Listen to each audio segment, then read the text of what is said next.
I'm a digital humanist. That means I believe technology is not about replacing humans, but it's about making us more human.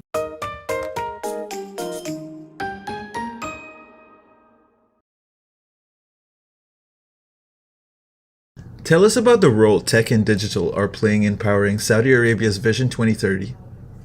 So Saudi Arabia's vision is extremely powerful and super exciting. At Tech and Digital, our main role is really how do we bring this notion of a cognitive city to life? And so we focus on doing that by really focusing on three core elements. The first is our ability to build the cognitive foundation. That means the ability to have connectivity and to have compute capacity and ultimately a common data architecture for everyone to be able to share and drive innovation. The second thing that we have to do is once you have that foundation, we have to build hyper disruptive and engaging solutions that really move beyond real time and really drive into proactive predictability. And in order to do one and two, you have to attract the world's greatest talent. So those are the three ways in which we in Tech and Digital are really helping crystallize and bring to life Saudi Arabia's Vision 2030. We are moving from smart to cognitive tech. Can you explain why this change is necessary and disruptive?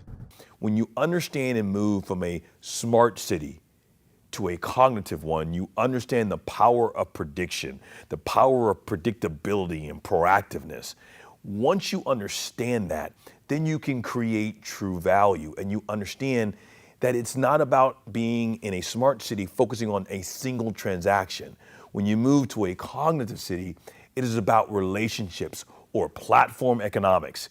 The more we relate to one another, the more interactions we have, the value of the entire platform.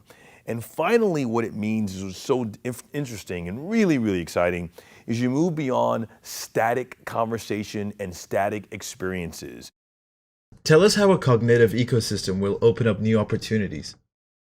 So if you think about some of the greatest inventions in the past, if you think about the iPhone as an example, it wasn't just about creating the iPhone, but what happened? Well, the first thing that happened, the iPhone gave birth to new products. Whether it's customizing your phone with bedazzles or giving you different colors, it created a whole new ecosystem. That ecosystem didn't stop at products. It then turned into services, ringtones, gaming. And then from there, it created new ecosystems. Think about Uber and Airbnb and all the things you do now, starting from that original notion of a phone, of a single product. Now I want you to apply that same concept, not to a single entity or a single product, but to an entire ecosystem of individuals, of enterprises, of societies, of thoughts. And you can see that same power of going from one concept and creating value in a single instance will give birth to multiple new products and exponentials, to multiple new services, and ultimately multiple new ecosystems. So that's the power that the cognitive city unleashes. Why is intelligent data critical for progress and the future? Intelligent data is so powerful. If you think about currency of the 21st century, it's insight. Insight is the currency of the 21st century. Well, where does it come from? Well, it comes from data. But how do you get data? You have to have trust. Very simply, trust is one of the core elements of how data ultimately comes to be. And so when you think about trust, we're taking this intelligence data and really allowing individuals to feel comfortable to provide us with the core source of it, to know how their data is being used and who is using their data. So you first tackle that, how do I get data in the first place? But then you have to go over to the innovative side of data. That means who is going to be actually taking this data and turning it into this insight? There's all your programmers, your software engineers, your data scientists. Well, they're fighting two fundamental problems. They're fighting scarcity of data and time. So scarcity of data means there's not all the data you need to get to the right answer. And so therefore, we have to move into synthetic data. So we have a whole investment around how do we create synthetic data to fuel these models.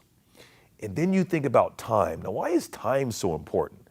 Well, see, if you are rushing to do something and you don't have a lot of time, bias comes into it.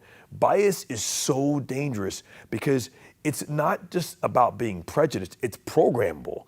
It's instantaneously applied to millions of lines of code and to millions and billions of people. So what we want to make sure of is that the data scientist fully understands how they're using the data, what that data is for, and to ensure that data has accuracy. That's a new product that we have called Caspian. You can think of what Netflix does to movies, Caspian does to data. So ultimately, you have to take care of both sides. You have to take care of the people who are going to be providing this information, citizens, enterprises, and showing that you have trust. And then you have to take care of the people that are going to be taking that data and turning it into information by giving them back time and solving their problem of data scarcity. Future tech would require an engaged and inspired workforce. How are you attracting the best minds? People come to work and they come to our environments to not only have purpose, but to support their families. And the current models today means that if you're an entrepreneur, you have to leave that business. We never want you to leave tech and digital. We don't want that to happen. So we've worked on creating an environment where you can come into tech and digital. You can be an entrepreneur. You can get that idea created. You can go try to make it work, and we'll help you. And if it doesn't work, that's okay. You come back into the fold in the system and you work on those ideas, and we support you until we get it right and you get to do it again, and hopefully again and again and again. So we have an entire model that is built around fostering entrepreneurship inside of the family of tech and digital. What are the key pillars of the dynamic entrepreneurship ecosystem? So when you think about the core pillars, the first one is accelerated learning, meaning that you have to always have a system for entrepreneurs to go from ideation to execution. And so you need to have a full ecosystem design and planned around that, this notion of accelerated learning. The second element that has to exist is obviously funding. You have to have a strong economic sense of funding. And most places around the world today are providing both accelerated learning opportunities, and they're also providing a sense of funds with the globalization and making funding available. The third element, however, is uniquely different. And that third element says that when you think about moving into a cognitive world, you need to provide access to a common data architecture. If you think about the world today, data is siloed. So it's hard for entrepreneurs to get data from one enterprise to another, or about one topic to another topic. Who inspires you the most and why? So when I think about many people who have given me lots of advice throughout my career and my personal life and where I've got involved to. So there's tons of people I can mention. But when I think about from a professional standpoint and where my drive comes from, I'd have to say my father. And the reason that is because when I was very, very young, my father told me, as a young African-American man and student, he said, "Joseph, you are very, very special. And you always have to remember that.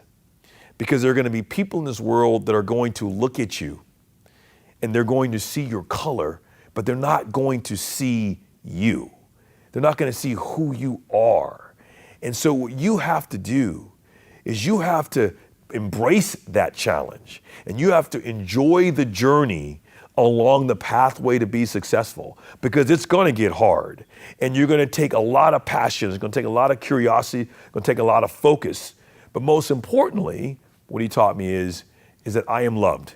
And I think as a young man and as an adult growing up, I've tried to pass it on to my children. And I always remember, and my dad's still here, he's an incredible inspiration to me. And when I think about all the accomplishments that I've done in my career, having my dad say, "Hey, I'm proud of you," is the biggest accomplishment I could ever have accomplished. Apart from work and technology, what are you passionate about? When I think about what I've accomplished in my life, people always ask me, it's typically around work or technology. And actually, that's not my biggest accomplishment. I'm super, very, very proud to say I've been married for 30 years. I've been with my wife for 35. That's what I'm passionate about. That's what I work on. I work on our relationship. I work on our family. We enjoy traveling together. We're food people, so we love eating out in restaurants. And I'm a huge and avid car person. So I love automobiles. I love going to collector car shows. But more importantly, I just really enjoy spending time with my wife and our two kids. And I think that balance in life is so, so, so important, because you really, don't want to get up every day and think about your life when you pass away and you go on. You don't want people saying, oh, he made a great spreadsheet, or, he was great in a board meeting. You want to have people that are close to you be able to say, hey, Joseph impacted my life in a positive way. And that's where I kind of wake up each and every day. And I think when I think about my goal when I was young was to be this wealthiest man in the world, richest man in the world. I want to make all this money.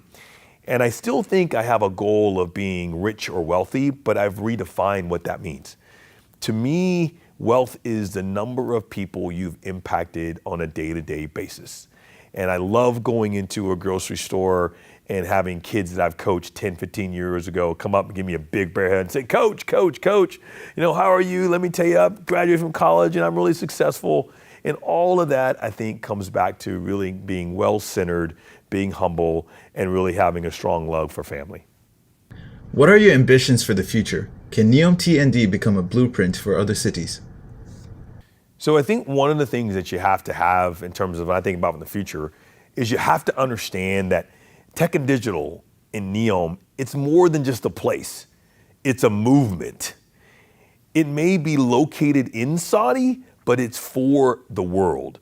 I don't want to have TND be known as a place that replaced humans. I'm a digital humanist. That means I believe technology, it's not about replacing humans, but it's about making us more human. It allows us to be more of who we are and be able to really accentuate to the world the best that humanity has to offer.